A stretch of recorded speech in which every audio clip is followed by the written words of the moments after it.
चलिए आज की चर्चा शुरू करते हैं। हमारे पास राजकोट की एक बहुत ही दिलचस्प स्थानीय लोक कथा है। ये कर्ण पिशाचिनी की किंवदंती पर आधारित है। हाँ।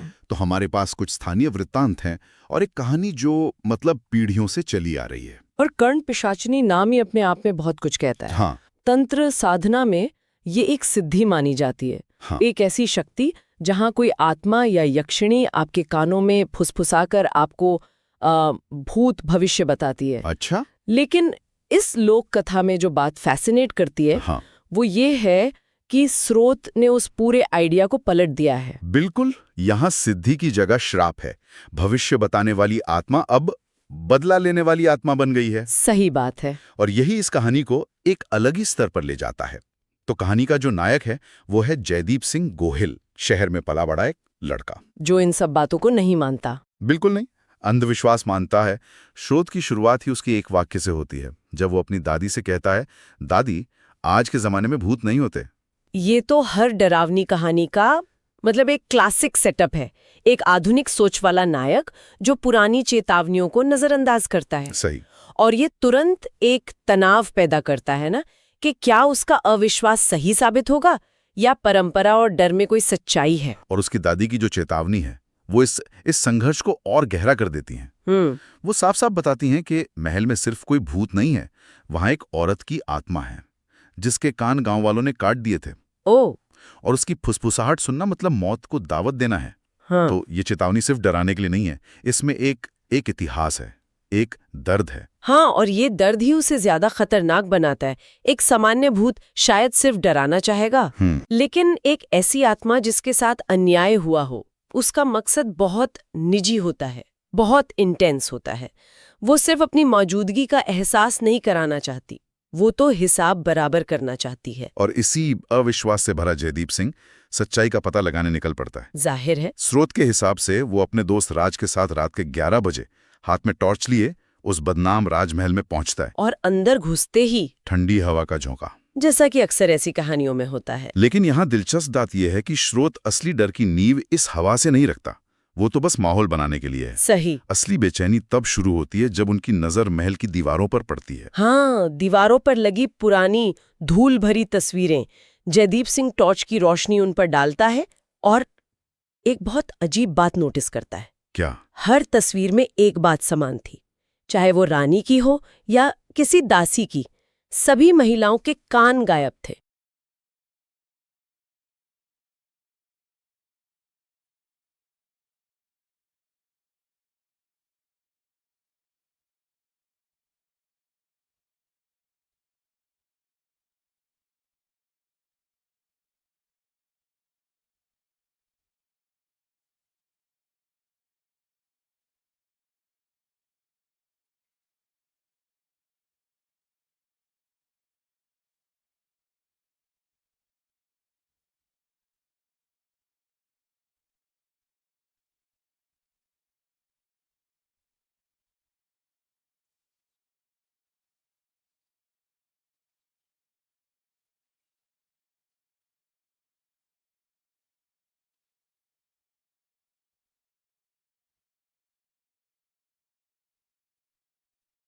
जैसे किसी ने तस्वीरों पर से उन्हें खुरचकर मिटा दिया हो। स्रोत इस पर बहुत जोर देता है ना? बिल्कुल।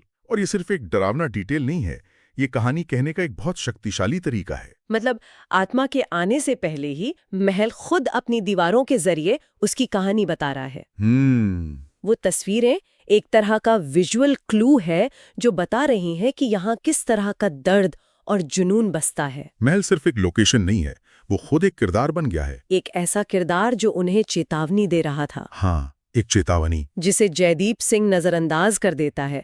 उसका दोस्त राज ये सब देखकर घबरा जाता है, कहता जयदीप चल वापस। लेकिन जयदीप नहीं मानता। नहीं, वो शायद इसे किसी की शरारत समझ रहा था और अंदर बढ़ता जाता है। और तभी अचानक उनकी टॉर्च झिलमिलाकर बंद हो जाती है और पूरे महल में घना स्याह अंधेरा छा जाता है। उस अंधेरे में एक आवाज आती है। चीख नहीं। नहीं, कोई चीख नहीं, सिर्फ एक फुसफुसाहट। ये डर का मनोविज्ञान है।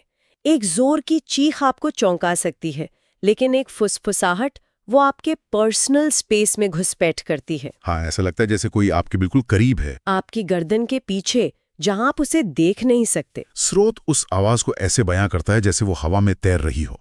एक सवाल, सुन। उफ। राज घबरा कर चिल्लाता है, कौन है? कोई जवाब नहीं। और फिर वही आवाज, इस बार और पास से, जैसे कोई कानों के ठीक पीछे फुसफुसा रहा हो, तुम मेरे कान लेकर आए हो। और ये सवाल कहानी को पूरी तरह बदल देता है। कैसे? अब ये कोई आम डरावना भूत नहीं है जो सिर्फ मैं तुम्हें मार दूंगा कह रहा हो। ये एक ऐसी आत्मा है जिसकी एक बहुत ही खास, एक दुख भरी मांग है। वो अपना कुछ खोया हुआ हिस्सा वापस चाहती है। बिल्कुल, उसका आतंक उसके दुख से पैदा हुआ है और ये बात उसे और भी ज्यादा त्रासद और खतरनाक बना देती है। ठीक उसी पल टॉर्च फिर से जल उठती है। अच्छा। रोशनी सीधे सामने की दीवार पर पड़ती है और वहां उन्हें एक लंबी काली परछाई दिखती है। एक औरत की परछाई। हाँ, जिसके कान नहीं थे। परछाई का दिखना भी महत्वपूर्ण है। ये दिखाता है कि आत्मा अभी पूरी तरह से प्रकट नहीं हुई है। वो अभी भी भौतिक और आत्मिक दुनिया के बीच में कहीं फंसी हुई है। वो है भी और नहीं भी। सही। इसके बाद जो होता है वो और भी अजीब है।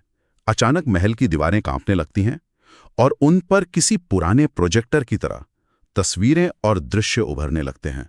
तो महल उन्हें कहानी दिखा रहा है? हाँ, 100 साल पुरानी कहानी, करुणावती नाम की एक औरत की कहानी। तो महल सिर्फ चेतावनी ही नहीं दे रहा, वो एक कथावाचक भी बन गया है।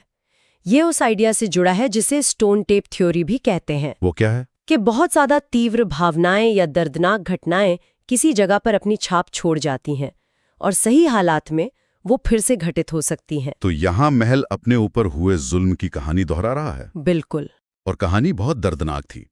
गांव वालों ने कर्णावती को तांत्रिक समझ लिया था। अच्छा। उस पर जादू टोना करने का आरोप लगाकर सजा के तौर पर भीड़ ने उसके दोनों कान काट दिए। हे भगवान। और सिर्फ इतना ही नहीं, उसे मारकर महल के आंगन में ही दफन कर दिया। तो आत्मा बुरी पैदा नहीं हुई थी, उसे समाज के अन्याय ने, भीड़ की हिंसा ने बनाया। ये उस डर में एक बहुत ही दुखद परत जोड़ता है ना? हाँ, हमें उससे डर भी लगता है और उसके लिए सहानुभूति भी होती है। वो अपने साथ हुए अन्याय का प्रतीक बन गई है। और यही बात उसके श्राप को और भी भयानक बना देती है। स्रोतों के अनुसार मरते वक्त उसने एक श्राप दिया था। क्या? मेरे कान जो भी लेगा उसकी आत्मा मैं ले जाऊंगी। ये कहानी देखते ही जयदीप सिंह और राज को समझ आ गया कि वो किस मुसीबत में फंस गए हैं। और जैसे ही ये एहसास हुआ, दरवाजा बंद हो गया। हाँ, महल का भारी लकड़ी का दरवाजा एक जोरदार धड़ाम की आवाज के साथ अपने आप बंद हो गया। दरवाजे का बंद होना सिर्फ उन्हें कैद नहीं कर रहा है, ये एक प्रतीकात्मक बदलाव है। मतलब? जब तक दरवाजा खुला था वे बाहरी दुनिया के नियमों से चल रहे थे, तर्क और विज्ञान की दुनिया।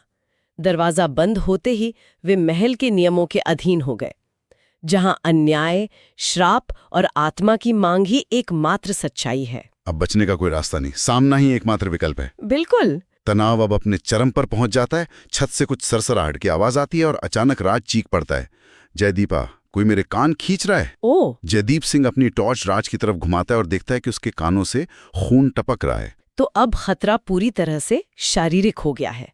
अब तक का डर मनोवैज्ञानिक था। हाँ, फुसफुसाहट, परछाई। लेकिन अब आत्मा सीधे हमला कर रही है, और वो भी उसी अंग पर जो उसकी अपनी पीड़ा का केंद्र है। वो अपना दर्द दूसरों को महसूस करा रही है। जो मैंने सहा वो अब तुम सहो। बिल्कुल।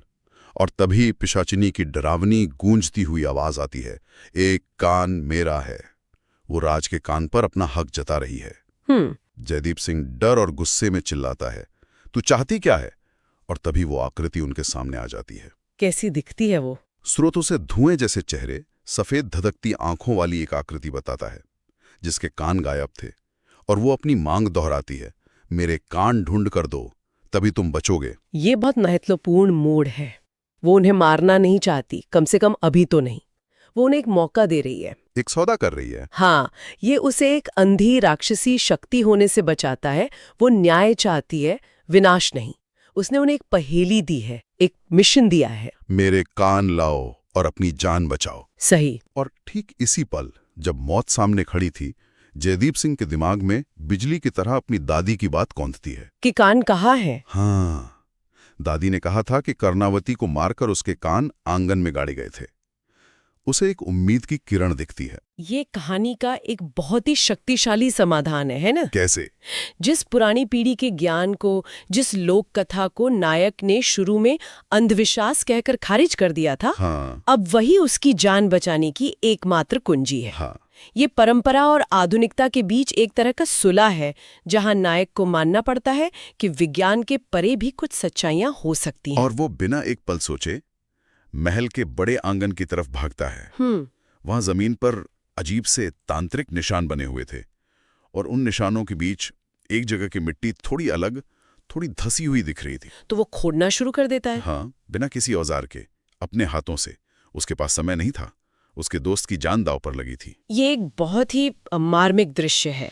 एक लड़का जो भूतों पर विश्वास नहीं करता था, अब अपने दोस्त को बचाने के लिए अपने नंगे हाथों से एक अनजानी कब्र खोद रहा है। इस एक पल में उसका सारा अविश्वास, सारा शहरी अहंकार टूटकर बिखर जाता है। अब सिर्फ एक सच्चाई है, वो आत्मा और उसकी मांग। थोड़ी देर खोदने के बाद उसके हाथ से कोई सख्त चीज टकराती है। डिब्बा। हाँ, एक पुराना गला हुआ लकड़ी का डिब्बा। कांपते हाथों से जब वो उसे खोलता है तो उसके अंदर रुई में लिपटे 2 सूखे काले पड़ चुके इंसानी कान थे। उफ। उसे कर्णावती के कान मिल गए थे। वो कान सिर्फ एक वस्तु नहीं है ना, वो उस अन्याय का भौतिक सबूत है जो 100 साल पहले हुआ था। वो उस पूरी त्रासदी के, उस भीड़ की क्रूरता के प्रतीक हैं। तभी पिशाचिनी की आवाज फिर आती है। इस बार उसमें एक तरह की बेचैनी और तड़प थी। मुझे दे दो। जयदीप सिंह कांपते हाथों से वो डिब्बा उसकी तरफ आगे बढ़ाता है।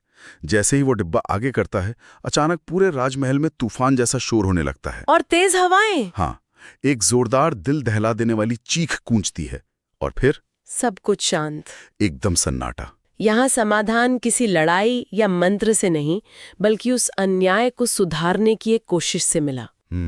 ये हिंसा का जवाब शांति और सम्मान से देने जैसा है।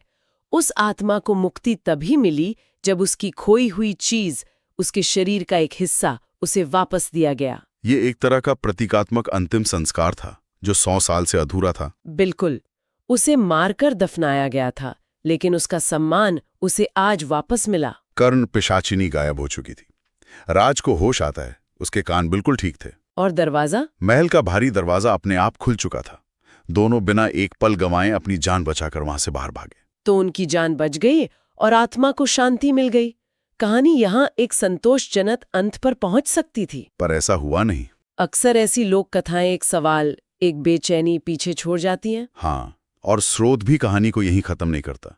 बताया जाता है कि जयदीप सिंह और राज बच निकले, और गांव वालों ने भी महसूस किया कि महल की नकारात्मक ऊर्जा कम हो गई है। लेकिन गांव वाले कहते हैं कि आज भी अमावस की रात को उस महल से एक फुसफुसाहट सुनाई देती है। लेकिन क्या वो वही फुसफुसाहट है? क्या मांग वही है? नहीं, अब वो ये नहीं पूछती मेरे कान लेकर आए हो। तो अब क्या पूछती है? अब जो फुसफुसाहट सुनाई देती है वो सिर्फ इतना पूछती है, मेरी आवाज सुनाई दे रही है। ये बहुत दिलचस्प है। इसका मतलब है कि आवाज तो रह गई, लेकिन शायद उसकी पीड़ा, उसकी मांग बदल गई है। पहले वो अपने कान, अपनी पहचान का हिस्सा मांग रही थी। अब उसे वो मिल चुका है, तो वो बस ये जानना चाहती है कि क्या कोई उसे सुन सकता है, क्या उसका अस्तित्व अभी भी मायने रखता है। वो बदले से स्वीकृति की ओर बढ़ गई है शायद। और सबसे ज्यादा परेशान करने वाली बात जो स्रोत में बताई गई है वो ये है कि वो राजमहल आज भी उन लोगों को अपनी ओर खींचता है जो ये सोचते हैं कि भूत प्रेत नहीं होते, जैसे उसने जयदीप सिंह को अपनी ओर खींचा था। हाँ। तो ये हमें गहरे विचार के साथ छोड़ जाता है, क्या कर्णावती की आत्मा को सच में शांति मिली और अब जो आवाज बची है वो बस उसकी एक प्रतिध्वनि